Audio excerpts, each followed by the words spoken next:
Sambil menunggu yang lain, kita jalan dulu ya. Assalamualaikum warahmatullahi wabarakatuh. Selamat pagi semuanya. Waalaikumsalam warahmatullahi wabarakatuh. Selamat pagi, Bu. Pagi. Gimana kabarnya? Sehat semua? Alhamdulillah.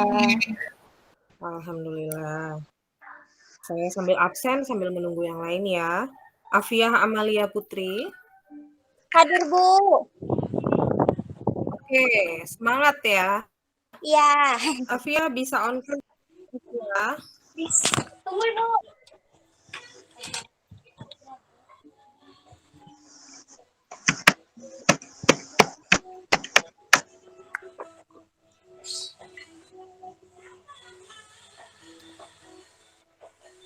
Agum Faisal. Siap hadir, Bu. Sehat Agum? Alhamdulillah, Ibu. Sehat. Sehat. Alhamdulillah. Alhamdulillah. Awaludin.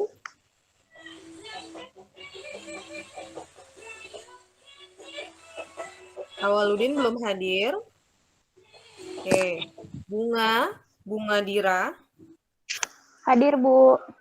Oke, sehat Bunga? Sehat, Bu. Alhamdulillah. Alhamdulillah. Kemtrius Jabu. Jabu? Belum hadir. Fajar Fahrul Rozi. Tadi katanya izin agak telat, Bu. Oke. Telat. Firman Abdullah.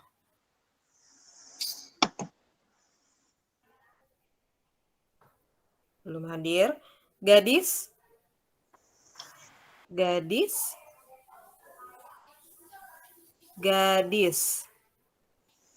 belum hadir. Julianto. Hadir, Bu. Hadir. Julianto bisa on cam? Bisa, Bu. Sehat? Alhamdulillah, Bu. Baik. Alhamdulillah. Semangat ya. Ya. Bu, saya izin, Bu, sambil kerja ya, Bu. Oke. Hadir, Bu. Ya, Mel. Sehat, Mel? Alhamdulillah, Ibu sehat. Ibu sehat ya. Alhamdulillah sehat walafiat. Rahman.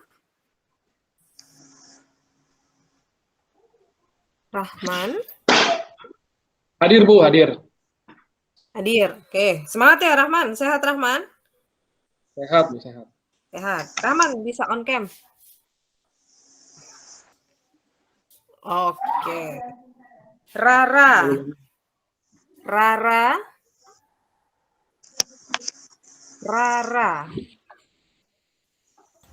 Mana Rara? Hadir, Bu. Oke. Rara, kenapa lemes? Sehat? Sehat, Bu. Alhamdulillah. Alhamdulillah. Semangat Rara. Nih. Sonia. Hadir, Bu. Oke, Sonia sehat? Alhamdulillah sehat, Bu. Sehat, semangat. Suwirya?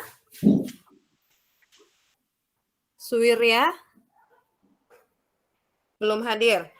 Oke. Alhamdulillah semuanya sehat, tidak ada yang sakit hari ini. Terakhir pembahasan sampai di mana? Materi sampai asuransi, apa? Bu. Asuransi. Iya, sama polis asuransi. Polis asuransi. Saya review ulang dulu ya, sebentar sambil pemanasan. Hukum bisnis dan hukum bisnis. Saya mau tanya sebentar, mengulas pertemuan sebelumnya. Hukum bisnis itu apa, Bunga Dira? Bunga. Iya, Bu. Maaf, saya sambil makan. Hukum bisnis apa, Dira? Hukum bisnis itu seperangkat kaidah hukum yang mengatur tata cara pelaksanaan urusan atau kegiatan dagang industri atau keuangan yang dihubungkan dengan produksi atau pertukaran barang dan jasa dengan tujuan memperoleh keuntungan, Bu. Sip, bagus. Kasih ingat ya. Kemudian ada ruang lingkup hukum bisnis. Boleh dong Afiah Amalia. Ruang Iya, lingkup Ibu. hukum bisnis. Ruang lingkup hukum bisnis itu ada 4. Yang pertama itu pelaku bisnis, yang kedua itu perbuatan pelaku, yang ketiga aset, yang keempat permodalan, Ibu. Oke, semangat. Bagus, Afia. Kemudian ada syarat-syarat sah suatu perjanjian. Dasar hukumnya apa? Tolong sebutkan. Agung Faisal. Ya Bu, syarat Sah suatu perjanjian diatur di dalam pasal apa? Pasal berapa? perjanjian. Syarat-syarat Sebentar, sah Bu. suatu perjanjian. Oke.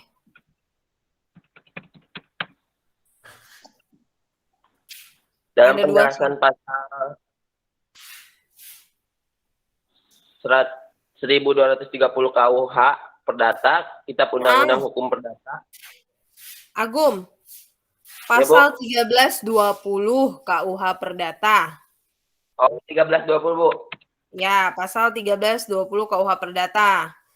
Apa saja syarat-syarat sah suatu perjanjian? Silahkan, Agum.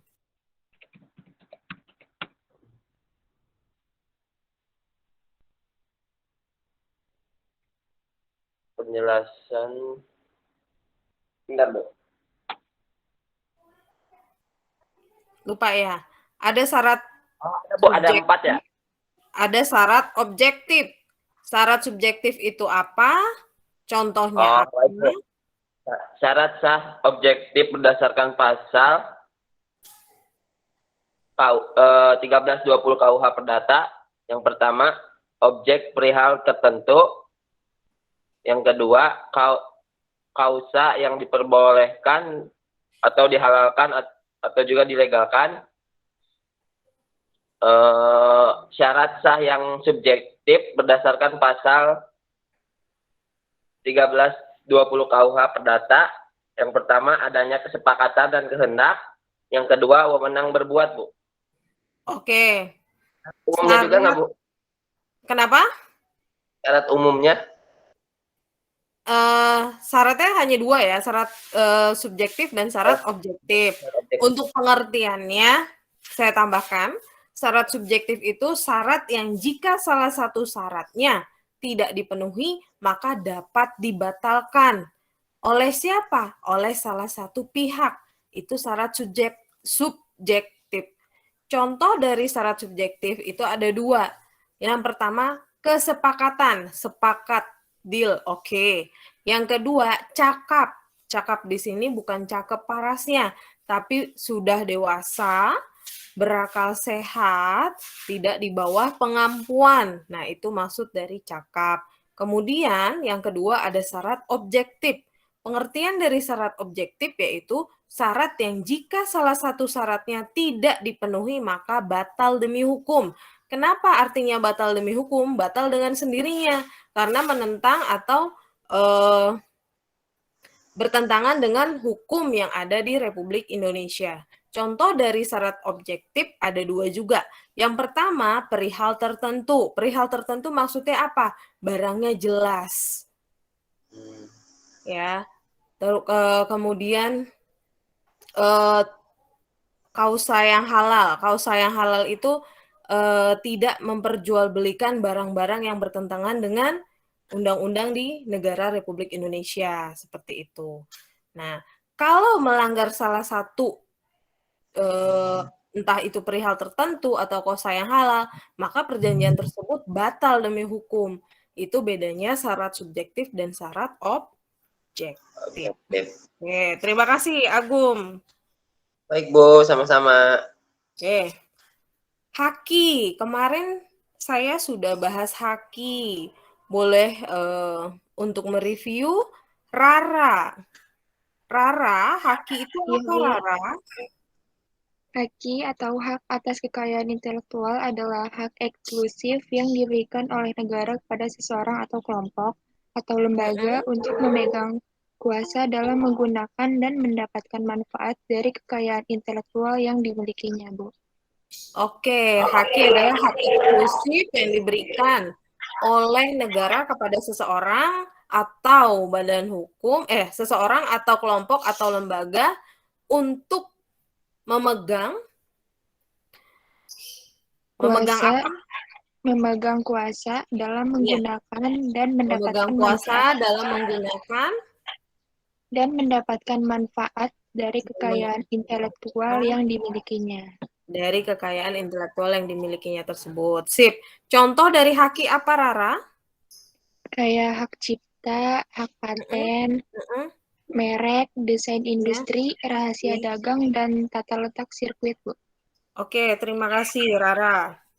Kemudian ada jaminan, hukum jaminan. Hukum jaminan yang sering dipakai di masyarakat itu ada hak tanggungan dan jaminan fidusia. Kemarin saya sudah sempat menjelaskan di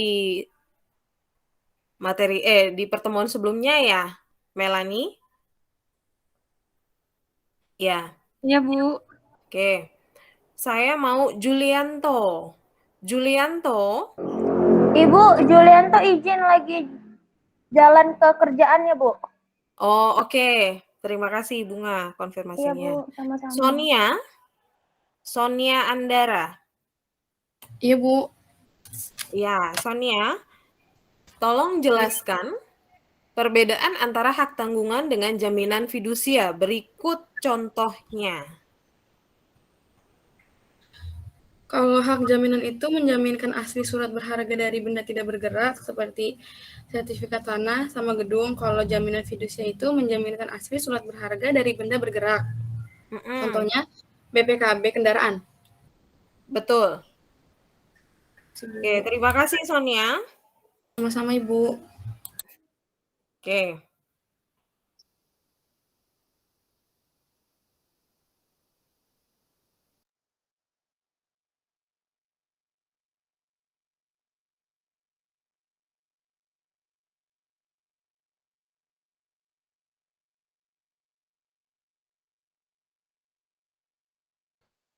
Kemarin oke. Asuransi. Jelaskan pengertian asuransi dan dasar hukumnya. Awaludin. Awaludin? Awaludin? Bisa Ya, on baik, cam, Bu. Awaludin? Ya. Tolong jelaskan pengertian asuransi dan dasar hukumnya. Silakan Awaludin. Asuransi. Ya.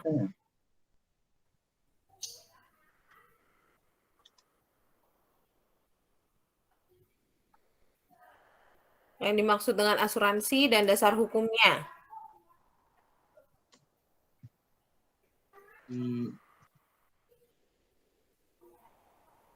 Ini kayaknya Bu yang pembahasan kemarin. Heeh. Belum ada catatan kayaknya Bu ya. Saya sudah membahas masalah asuransi. Awaludin hadir pertemuan Ya, Bu. sebelumnya. Hadir. Hadir, cuma asuransi belum dibahas kayaknya Bu. Belum dibahas ya. Oke. Terima kasih Awaludin. Ya, Bu. Belum dibahas. Oke.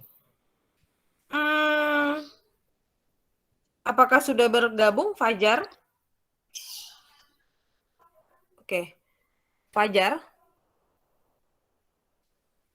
Fajar?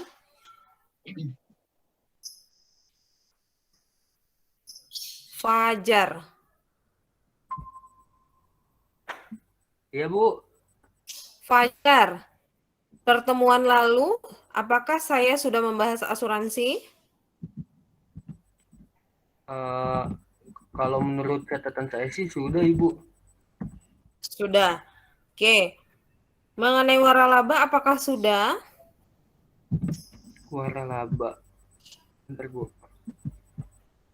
Waralaba itu kayak perintis ya, Bu? Iya. Iya, sudah, Bu. Sudah. Kemudian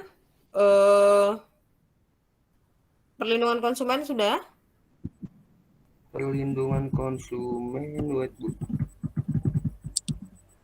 Belum, Bu. Belum. Oke. Terima kasih, Fajar.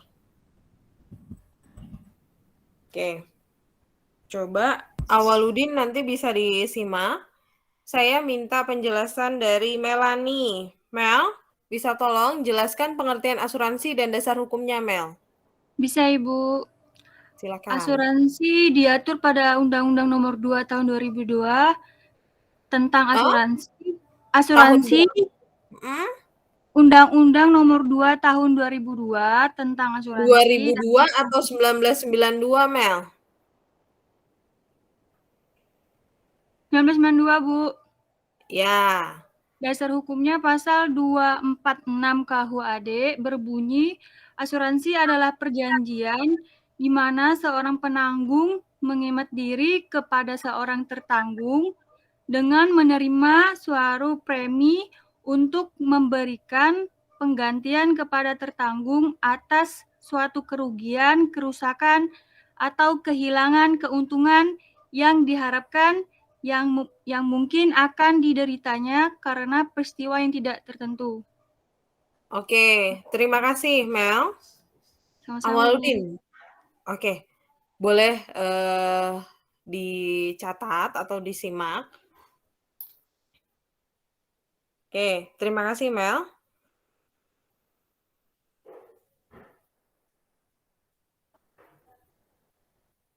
Hukum asuransi. Asuransi, kemarin ada asas-asas dari asuransi. Apakah sudah? Iya, Bu. Sudah, Bu. Sudah. Oke, Sudah. boleh dong Bunga, asas-asas dari asuransi. Asas dari asuransi yang pertama ada asas indemnity, yaitu harga rumah yang terbakar akan diganti sebesar yang ditetapkan dalam kontrak asuransi. Yang kedua ada asas kepentingan, dapat dinilai dengan uang. Yang ketiga ada asas keterbukaan, jika ada informasi yang tidak terbuka maka kontrak bisa dibatalkan. Yang keempat ada asas subrogasi, yaitu jika ada ganti rugi dari pihak ketiga maka klaim akan menjadi milik asuransi. Yang kelima ada asas kontrak bersyarat, yaitu prestasi penanggung ditangguhkan sebelum peristiwa terjadi. Dan yang terakhir itu adanya asas kontrak untung-untungan, yaitu mengenai untung rugi yang bagi semua pihak. Oke, terima kasih Bunga. Sama, Bu. Oke, ada asas-asas kontrak asuransi. Berarti ada elemen-elemen yuridis dalam asuransi. Boleh dong gadis, elemen-elemen yuridis dari asuransi apa saja?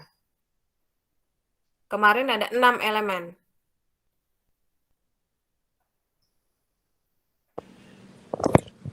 Maaf Bu, catatan aku kemarin cuman sampai yang tadi tuh asas-asas asuransi. Oh, elemen-elemen yuridis dari suatu asuransi sudah belum, Fajar?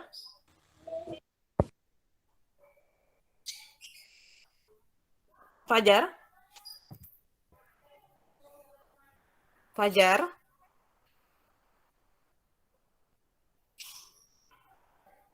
Elemen-elemen yuridis dari asuransi belum? Belum, Ibu. Terakhir baru asas-asasnya. Belum.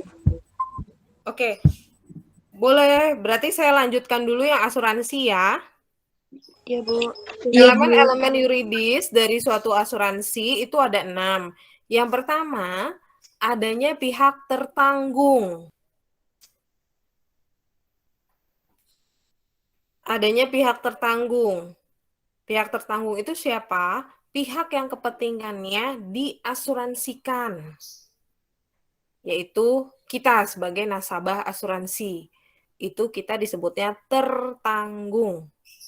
Ya, elemen-elemen yuridis dari suatu asuransi yang pertama adanya pihak tertanggung. Dalam kurung pihak yang kepentingannya diasuransikan. Oke. Yang kedua, adanya pihak penanggung. Adanya pihak penanggung. Dalam kurung, perusahaan asuransi.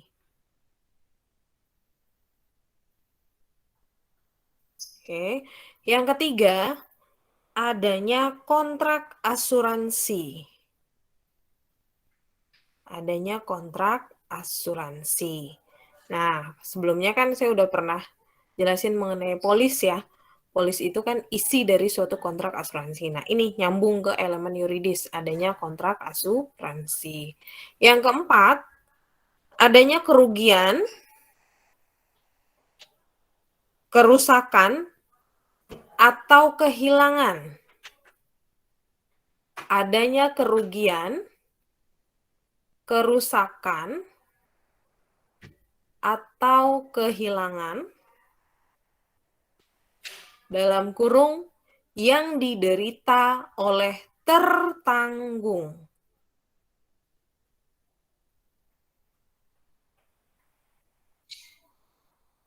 Yang diderita oleh tertanggung. Yang kelima, adanya peristiwa tertentu yang mungkin akan terjadi. Adanya peristiwa tertentu yang mungkin akan terjadi.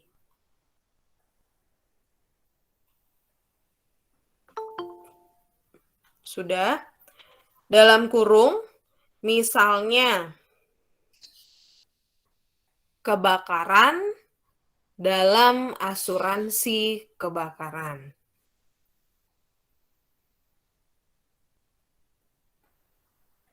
Sudah? Yang keenam, adanya uang premi yang dibayar oleh tertanggung kepada penanggung.